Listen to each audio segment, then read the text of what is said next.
여러분, 오늘 본문은 이렇게 시작하고 있어요. 사무엘이 미스바로 사람들을 다 불러 모으고 난 다음에 내가 너희를 위하여 여호와께 기도하리라. 이게 5절의 말씀입니다. 사무엘이 이스라엘 백성을 다 불러 모은 후 그가 했던 첫 번째 메시지는 내가 너희를 위해 여호와께 기도하겠다라고 하는 선포, 약속이었다라고 하는 거예요. 이 말씀으로 시작되는 오늘 한 절의 말씀이 얼마나 우리 마음에 위로가 되고 든든한지 모릅니다. 이스라엘 백성도 그랬을 것이 분명합니다. 하나님의 사람 사무엘이 이스라엘 백성들 불러 모아서 그들에게 했던 첫 마디의 메시지, 내가 여호와께 너희를 위해 기도하겠다라고 하는 이 말씀은 그 당시 블레셋과 대치 중이었던 이스라엘 사람들에게는 큰 위로의 말씀이며 마음을 든든하게 해주는 이야기였음에 분명했다라고 하는 거예요. 여러분, 우리도 누군가가 내가 당신을 위해 열심히 기도하겠습니다 말하면 그것만으로도 위로가 됩니다.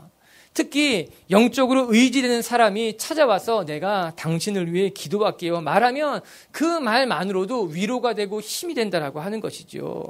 뿐만 아니라 그 기도는 분명히 우리의 삶에 귀한 도움의 손길이 될 것이 분명하다라고 하는 거예요. 여러분에게 그런 믿음의 친구들, 동역자, 기도의 중보자들이 있었으면 좋겠어요. 오늘 13절은 이렇게 말씀이 기록되어져 있어요. 13절을 같이 한번 읽어볼게요. 시작. 이에 블레셋 사람들이 굴복하여 다시는 이스라엘 지역 안에 들어오지 못하였으며 여호와의 손이 사무엘이 사는 날 동안에 블레셋 사람들을 막으심에, 사무엘이 사는 날 동안 하나님의 손이 이스라엘 백성을 블레셋으로부터 지키고 보호했다라고 하는 거예요. 이는 사무엘이 이스라엘 사람들에서 기도하겠다라고 하는 그 다짐과 함께 그 기도에 대한 하나님의 응답이라고 말할 수 있는 것 아니겠습니까?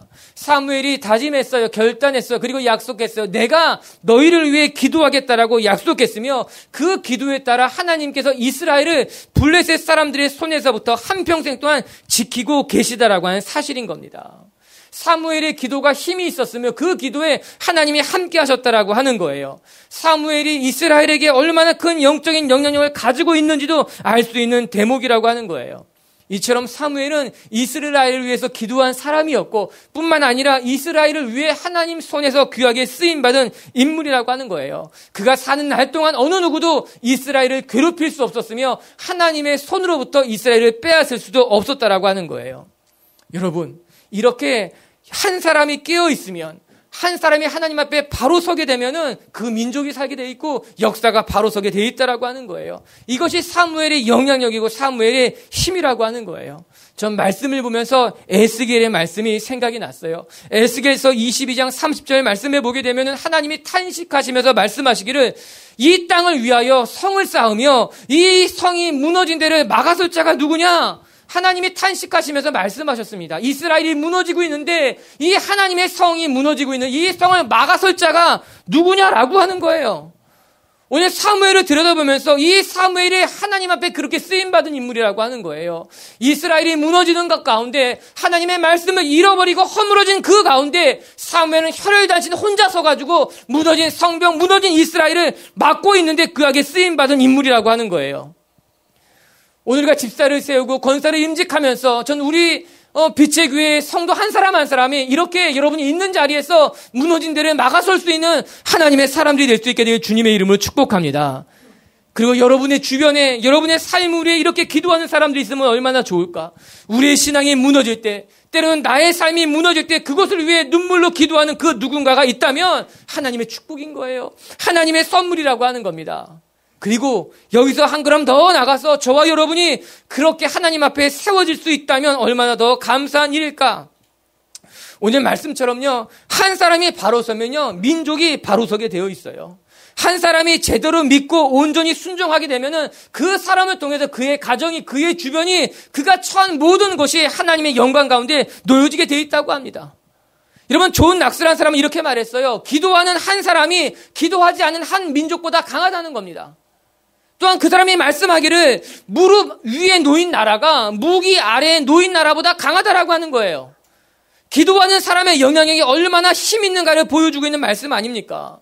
한 사람이 기도하면 그 공동체가 살아나게 되어 있어요. 강력한 무기를 준비하는 나라보다 기도하는 사람이 지키는 나라가 더 강할 수 있다라고 성경이 말씀해 주고 있는 거예요. 사무엘이 이스라엘을 그렇게 다스렸다라고 하는 거예요. 사사시대의 마지막 사사로서 그는 기도를 통해 민족을 섬겼습니다. 기도를 통해 나라를 다스리고 있었다라고 하는 거예요. 이것이 사무엘이 하나님의 방법으로 이스라엘을 섬겼던 것을 보여주고 있는 말씀 아닙니까? 사무엘은 몸부림쳤어요. 이스라엘이 영적으로 무너지는 것을 바라보면서 어떻게 이 나라를 바로 세울 수 있을지, 그리고 사무엘의 방법은 신앙을 바로 세우는 것을 통해 그들을 위해 기도하는 것을 통해 이스라엘을 세우기 시작했다라고 하는 겁니다. 여러분 16절의 말씀을 같이 한번 읽어볼까요?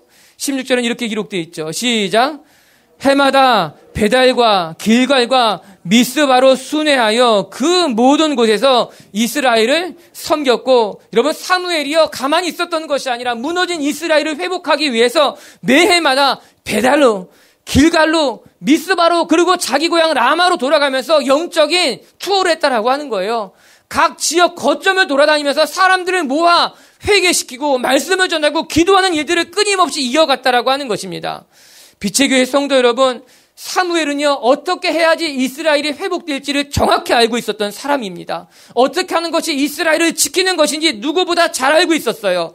이스라엘의 회복은 영적인 회복으로부터 말미암는 것을 알고 있었기 때문에 그는 매년마다 베델과 길갈과 미스바와 라마를 돌아다니면서 하나님의 말씀을 전하고 그들에게 하나님의 나라를 증거했다라고 하는 것이에요.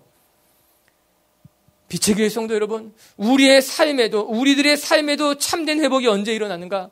신앙이 회복돼요. 영적이 회복돼요. 기도가 회복이 돼요. 하나님의 말씀이 들릴 때 비로소 우리의 삶도 회복되기 시작된다는 것을 알아야만 합니다. 다른 것의 회복이 앞서는 것이 아니라 다른 것보다 먼저 우리의 삶 가운데 하나님의 말씀이 들려올 때, 우리의 삶 가운데 기도의 자리가 회복이 될 때, 우리의 삶 가운데 하나님 앞에 순종하는 것이 회복될 때 비로소 우리의 삶의 모든 영역이 건강하게 회복될 수 있다라고 하는 거예요. 할렐루야. 우리 빛의 성도들에게 이런 아름다운 축복의 선물, 회복이 일어났으면 좋겠어요. 오늘 말씀은 그것을 묵상하게 되는 거예요. 하나님께서 사무엘을 통해 이스라엘을 어떻게 회복시키셨는가라고 하는 거예요. 그 회복이 이스라엘 사람들에게 얼마나 큰 축복이 되었는지를 살펴볼 수 있는 말씀이에요. 가장 먼저 우리가 묵상해야 될 것은 이것입니다. 사무엘이 미스바로 이스라엘 사람들 다 모은 이후에 첫 번째 던진 메시지는 무엇이었는가 하면 너희들이 모든 죄를 먼저 씻고 하나님 앞에 나아가야 한다는 사실이었어요. 즉 이방의 우상들을 다 제거한 후에 하나님 앞에 나아가야 된다라고 하는 것이에요. 3절과 4절의 말씀을 같이 한번 읽어볼게요. 3절과 4절입니다. 시작. 사무엘이 이스라엘 온 족속에게 말하여 이르되 만일 너희가 전심으로 여호와께 돌아오려거든 이방 신들과 아르다솥을 너희 중에서 제거하고 너희 마음을 향하여 그만 섬기라. 그리하면 너희를 블레셋 사람의 손에서 건져내시리라. 이에 이스라엘 자손이 여호와만 섬기니라. 사무엘의 조언은 매우 단순하고 선명했습니다. 명료했다는 거죠. 너희가 하나님께 돌아오기를 원한다면 먼저 이방 신들과 아스다롯을 제거하고 하나님만 섬겨야 한다라고 하는 거예요. 이 말씀을 통해 우리는 그 당시 이스라엘 사람들의 신앙의 상태를 살펴볼 수 있어요. 이스라엘 사람들은 유일신이신 여호와만 섬기는 백성이었음에도 불구하고 그들이 가나안 땅에 정착하면서부터 블레셋 사람들이 섬기는 신을 같이 섬기기 시작했던 것입니다. 당시 이스라엘 사람들에게 있어서 신앙이란 하나님만을 믿고 따르는 것이 아니라 하나님도 믿고 하나님께도 기도하지만 그 땅에 있었던 바알과 아스타롯도 같이 섬기는 것이 그들의 신앙, 영적인 상태였다라고 하는 거예요. 그리하여 그들은 가나안 땅에 살고 있었던 그 주민들의 영향을 한껏 받습니다. 그 땅에 있는 신들에게 절했고 그 땅에 있는 신당을 찾아갔기도 했으며 블레셋의 신 바알과 아스다롯을 하나님과 함께 동시에 섬기는 죄악을 범하고 있었다라고 하는 거예요. 특별히 우리가 지난주에 묵상했던 것 같이 블레셋의 전쟁에 진 이후에 하나님의 법궤를 빼앗기게 되자 그들의 우상 숭배는 더 급속도로 강화되었을 것이 분명합니다. 이스라엘 사람들에게 패했을 뿐만 아니라 그들이 믿고 있었던 하나님의 법궤마저 빼앗겼으니 그들이 생각하기를 여호와 하나님보다 바알이 강하며 아스타롯을 섬기는 것이 더 유익할 것이라고 그들은 생각했을 것이 분명한 것이지요. 그리하여 그들의 신앙은 섞여버렸습니다. 혼잡해져 버렸습니다. 하나님도 섬겼지만 세상도 같이 섬기고 있었다라고 하는 것이죠. 이에 사무엘은 그들에게 단호한 메시지를 전해줍니다. 이것은 하나님 앞에 죄악이라고 하는 거예요. 만약에 너희가 하나님께 나오기를 원한다면 너희가 섬기는 모든 우상을 다 제거한 이후에 하나님만 섬길 때 비로소 가능하다라고 하는 겁니다. 빛의 교회 성도 여러분, 모든 것에는 순서가 있기 마련이에요. 순서대로 해야지 어려움 없이 목적지에 도달할 수 있는 법이요, 열매를 맺을 수 있다라고 하는 겁니다. 여러분, 신앙에도 순서가 있다라고 하는 거예요. 우리의 삶이 하나님 앞에 나아가기를 원한다면, 우리의 삶에 하나님의 음성이 들려오기를 원한다면, 우리가 하나님 말씀대로 하나님의 뜻을 발견하기를 원한다면, 먼저 우리는 우리의 삶에 거짓되고 악한 것을 버려야 되는 거예요. 우리 안에 있는 세상의 우상들을 제거한 이후에야 하나님의 음성이 우리에게 선명하게 들릴 수 있다라고 하는 것입니다. 우리 속에 있는 세상의 것들을 제거하지 않고서는 하나님의 음성이 선명히 들리지 않는 거예요. 하나님과의 관계가 깊어질 수 없다라고 하는 것입니다. 이에 사무엘은 모든 백성들을 미스바로 모이게 한 이후에 반복해서 그 메시지를 전해주고 있는 겁니다. 6절의 말씀에 보면 그들이 미스바에 모여 물을 길러 여호와 앞에 붓고 그날 종일 금식하고 거기서 이르되 우리가 여호와께 범죄하였나이다 하니라. 미스바에 모인 이스라엘 백성에게 사무엘이 명한 것은 그 제단 앞에 물을 쏟아붓고 하나님 앞에 금식하며 너희 마음을 비우라고 하는 것입니다. 여기서 제단 앞에 물을 쏟으라고 하는 것은 마치 우리가 물을 쏟아버리는 것 같이 너희 안에 있는 너희 마음속에 있는 죄악들을 하나님 앞에 쏟아 부으라는 뜻이라고 말합니다. 뿐만 아니라 너희가 금식하는 것으로 말미암아 너희 영혼을 너희 마음을 가난하게 만들며 하나님 앞에 나아가야 되는 것이 맞다라고 이야기하고 있는 거예요. 오늘 성경 그 이야기를 합니다. 우리가 먼저 우리의 허물을 벗어야 돼요. 우리의 허물을 먼저 고백해야만 돼요. 우리 안에 있는 욕심과 하나님을 섬기면서 세상도 같이 섬기고 있는 이 두 모습을 먼저 제거하고 순결해져야지만 하나님 앞에 나아가면 하나님의 음성이 들려진다라고 하는 거예요. 오늘 이 시간 우리 마음 가운데 회개의 기쁨을 맛볼 수 있게 되길 주님의 이름으로 축복합니다. 여러분에게 물어보고 싶어요. 여러분 회개의 기쁨을 언제 맛보셨어요? 내가 하나님 앞에 나의 허물을 고백할 때 하나님이 그 허물을 용서해 주는 회개의 기쁨을 언제 맛보셨어요? 한 번도 그런 기쁨을 맛보지 않았다면 문제가 있는 거예요. 아니, 회개의 기쁨을 맛보았지만 너무 오래전의 일이라고 하면 그것도 문제가 있는 거예요. 하나님은 날마다 우리의 허물을 용서하시길 원하시는 거예요. 그 죄 중에 있는 우리를 건져내서 회개의 기쁨을 선물하시고 싶다라고 하는 거예요. 전 저와 여러분의 신앙이 회개의 기쁨을 맛볼 수 있는 신앙이 되길 바라요. 우리 영혼의 참다운 기쁨과 자유함이 무엇인지 깨달아야 된다라고 하는 거예요. 이때 오늘 성경 귀한 것을 한 가지 더 말해줍니다. 그 회개가 너에게 기쁨이 되길 원한다면 그 회개에는 마땅히 열매가 맺혀져야 된다는 거예요. 이런 회개란 단순히 자신의 죄를 열거하는 것이 아니라 그 죄에서부터 돌이키는 작업이라고 하는 거예요. 사무엘은 분명하게 말합니다. 너희 안에 있는 바알과 아스타롯을 제거하고 하나님만을 섬기라. 삶에 분명한 돌이킴이 있어야 된다라고 하는 거예요.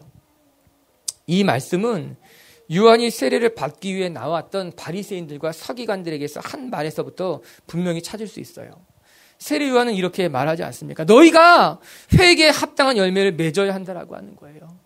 바리새인들과 서기관들에게 단지 세례만 받는 것으로는 부족하다라고 하는 거예요. 여러분, 우리가 하나님의 성전에 나오는 것만으로는 부족하다는 거예요. 우리가 신앙을 가진 것만으로는 부족하다라고 하는 거예요. 우리의 죄를 하나씩 나열하는 것만으로는 부족하다라고 하는 거예요. 중요한 것은 우리가 우리의 죄를 고백할 뿐만 아니라 이 회개에 대한 열매를 맺는 것, 그때 비로소 너희의 삶에 참다운 세례, 하나님이 주시는 영적인 기쁨을 회복할 수 있다라고 하는 거예요. 이것을 가리켜서 신앙의 매듭이라고 합니다. 우리의 신앙이 성장하기를 원한다면 반드시 매듭 짓는 시간이 필요한 거예요. 하나님께 나아가기를 원한다면 우상을 제거하고 우리 안에 있는 죄악을 제거하는 시간들이 우리에게는 영적인 매듭이 되는 거예요.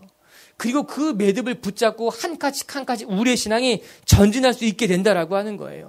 만약에 회개했다면 회개에 합당한 열매를 맺고 그것이 여러분의 삶의 영적인 매듭이 지어져야 된다라고 하는 거죠. 대나무가 자라가는 것을 보면 배울 것이 많다고 합니다. 대나무는 씨를 뿌려도 첫 해, 두 해, 셋째 해까지는 조금도 자라지 않다고 합니다. 하나도. 그러나 넷째 해가 되면은 죽순이 30cm 정도 아주 작게 올라오기 시작하지만 더 이상 자라지 않는다라고 하는 거예요.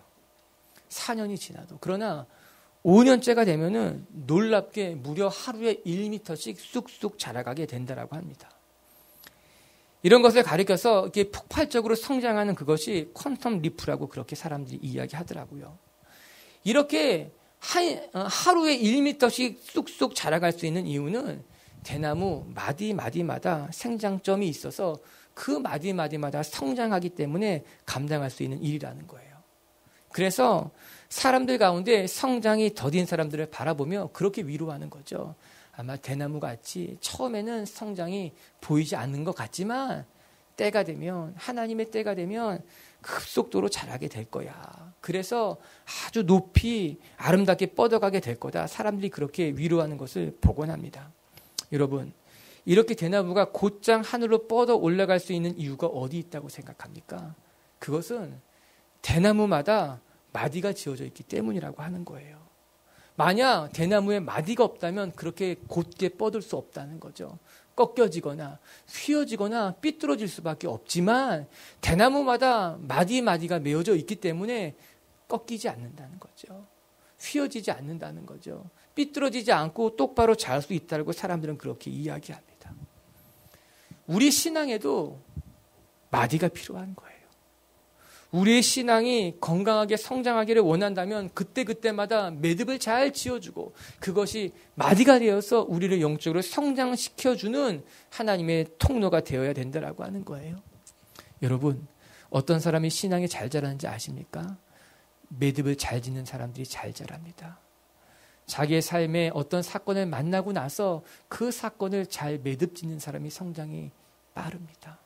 어려운 일을 만나도 잘 매듭 짓는 사람들, 기쁜 일을 만나도 잘 매듭 짓는 사람들, 그 하나님이 허락한 모든 사건들이 그들에게 메시지가 된다라고 하는 거예요. 빛의 교회 성도 여러분, 여러분은 삶의 모든 사건들이 하나님의 메시지인 것을 깨닫게 되기를 바랍니다. 그리고 그 사건들마다 매듭을 지어가는 것으로 저와 여러분의 신앙이 성장할 수 있게 되기를 바랍니다. 그 첫 번째는 회개의 매듭이에요. 먼저 우리 안에 있는 거짓되고 헛된 것들을 다 벗어버리고 하나님 앞에 나아가야 된다라고 하는 것이죠. 두 번째 깨닫게 되는 것은요. 사무엘의 통치를 통해 배우는 것은 우리 가운데 있는 불신의 고질병을 완전히 끊어버리는 것이 중요하다는 거예요. 이것 또한 하나의 매듭짓기라고 하는 것입니다. 이스라엘이 미스바에 모여서 하나님께 제사를 지냈다는 이야기를 듣습니다. 그래서 블레셋 사람들이 이스라엘을 치러 모이기 시작했다라고 하는 거예요. 그런데 문제는 이렇게 블레셋 사람들이 몰려온다는 이야기를 듣고 이스라엘 사람들이 두려워하기 시작했다. 성경 그렇게 기록해 놓고 있어요. 우리 7절을 같이 한번 읽어볼게요. 7절입니다. 시작. 이스라엘 자손이 미스바에 모였다 함을 블레셋 사람들이 듣고 그들의 방백들이 이스라엘을 치러 올라온지라. 이스라엘 자손들이 듣고 블레셋 사람들을 두려워하여 이스라엘 사람들이 블레셋 사람들을 두려워하기 시작했다고 말합니다. 그런데 이 성경에서 이 시점에서 성경 저자가 말해주고 싶은 것이 무엇일까? 이것이 중요한 거예요. 여러분, 미스바 성회를 통해서 이스라엘 백성들은 하나님 앞에 회개하고 하나님의 백성으로 거듭 태어나기 시작했다라고 하는 거예요. 그들은 자신의 모든 우상을 다 버려버렸어요. 그리고 하나님의 백성으로 나아갔다라고 하는 것입니다. 그리고 이제 회개하고 금식하고 다시 신앙을 새롭게 했는데 문제는 그 가운데 블레셋이 오고 있다는 소식을 듣게 되자 그들 마음이 다시 불안해지기 시작했다라고 하는 거예요. 자기가 지금까지 섬겼던 바알과 아수를 다 제거해버렸어요. 나는 하나님의 백성이 되겠다고 결단했어요. 울며 기도하며 금식까지 하는 것으로 말미암아 하나님의 백성으로 다시 태어났는데 블레셋이 쳐들어온다는 이야기를 듣게 되자 그들 마음 가운데 불안한 마음이 들기 시작했다라고 하는 것입니다. 이것이 이스라엘의 현 주소였어요. 아니 어쩌면 우리들의 현 주소일 수도 있습니다. 이스라엘 백성들은요 기도하고 나서도 두려워했다는 거예요. 바알과 아스다로스를 다 버려버렸어요. 그건 우상에 불과하다고 선포했어요. 그럼에도 불구하고 그들의 백성 블레셋이 쫓아오게 되자 초조하고 불안해지기 시작했다는 거죠. 여러분 우리도 그럴 때가 있지 않습니까? 우리도 기도하고 나서 두렵습니다. 하나님께 모든 것을 다 맡겼음에도 불구하고 한편으로 내가 나중에 나의 인간적인 방법을 개선해 놓습니다. 내 삶의 모든 것이 하나님의 손에 맡겨졌다고 이야기하지만 사람을 찾아가는 경우가 얼마나 많습니까? 지금 이스라엘의 모습과 크게 다르지 않다는 거예요. 그들은 이방의 신상을 버렸어요. 믿음을 새롭게 했어요. 금식했어요. 그러나 두려웠다는 거예요. 기도하면서도 두렵고 하나님 앞에 나아가면서도 초조했던 그들의 모습이 또한 우리들의 모습이라고 하는 거죠. 사무엘상 저자는 이 미스바 성인을 통해 그들이 거듭 태어났다는 것을 말해주는 것과 동시에 여전히 그들은 어리석은 하나님을 철저히 믿지 못했던 불신으로 가득한 신앙이었다는 것을 보여주고 있는 말씀이라고 하는 거예요. 빛의 교회 성도 여러분, 우리가 믿음을 가졌다면 하나님을 철저하게 신뢰하며 세상을 두려워하지 않기로 결단할 수 있는 저와 여러분들이 되길 바랍니다. 우리가 신앙을 붙잡았다면 세상의 것을 붙잡는 손을 놓아버려야 되는 거예요. 우리가 하나님의 방법을 선택했다면 세상의 방법을 포기하는 것이 성경적이고 맞다라고 우리에게 가르쳐주고 있는 건 아닙니까?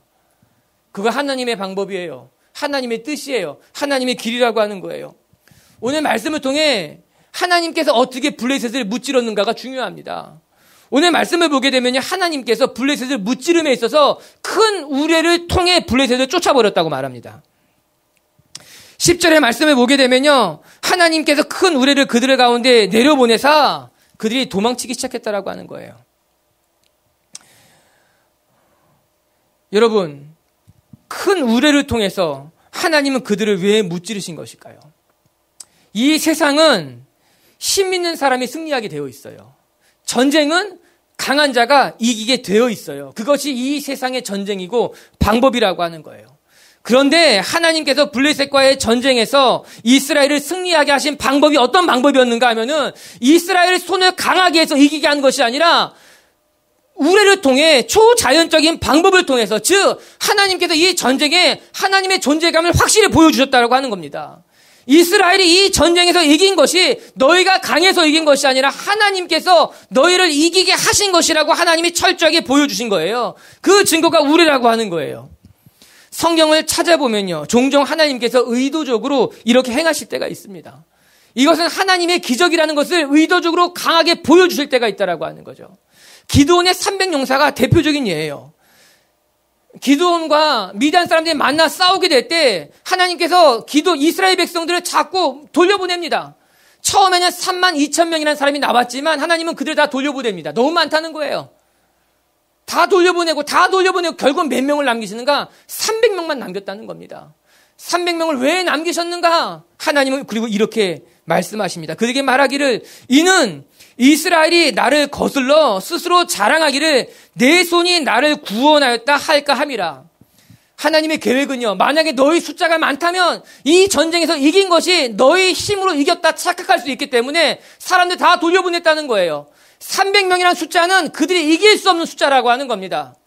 우리가 인생을 살다 보면요, 하나님이 우리를 끊임없이 코너로 몰아갈 때가 있는 거예요. 내가 할 수 있는 모든 방법을 다 차단해 버릴 때가 있어요. 나를 돕는 모든 도움의 손길도 다 차단해 버릴 때가 있어요. 우리를 그냥 코너에 몰아버리는 거예요. 이유는 단 한 가지예요. 너를 돕는 이가 하나님이라는 것을 내가 깨닫게 하기 위함이라는 거죠. 이 상황 속에서 너를 건지실 이가 인간이 아니라, 너의 힘이 아니라 하나님이라는 걸 보여주기 위해서 기드온에게는 300명만 남긴 거예요. 우리를 코너로 몰아버리게 된 거예요. 오늘 말씀해 보게 되면요, 다른 방법이 아니라 우레라고 하는 하나님의 존재감을 통해서 전쟁에서 승리하게 하신다라고 하는 겁니다. 빛의 교회 성도 여러분, 기억하시기 바랍니다. 우리의 삶을 회복시키시는 분은 하나님이라고 하는 거예요. 우리의 삶이 세상에서 승리할 수 있는 유일한 길도 하나님이라고 하는 거예요. 그렇다면 이제 우리에게 필요한 것은 무엇인가? 불신을 벗어버리는 거예요. 기도하면서도 두려운 마음, 하나님 앞에 나가면서도 인간적인 방법을 붙잡는 우리들의 연약함을 우리도 끊어버리는 거예요.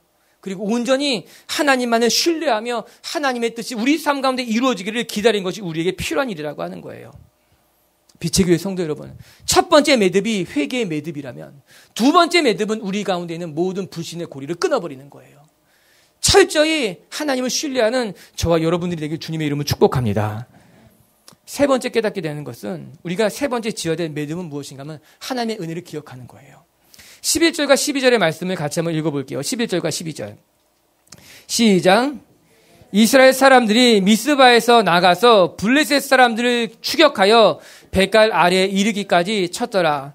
사무엘이 돌을 취하여 미스바와 세인 사이에 세워 이르되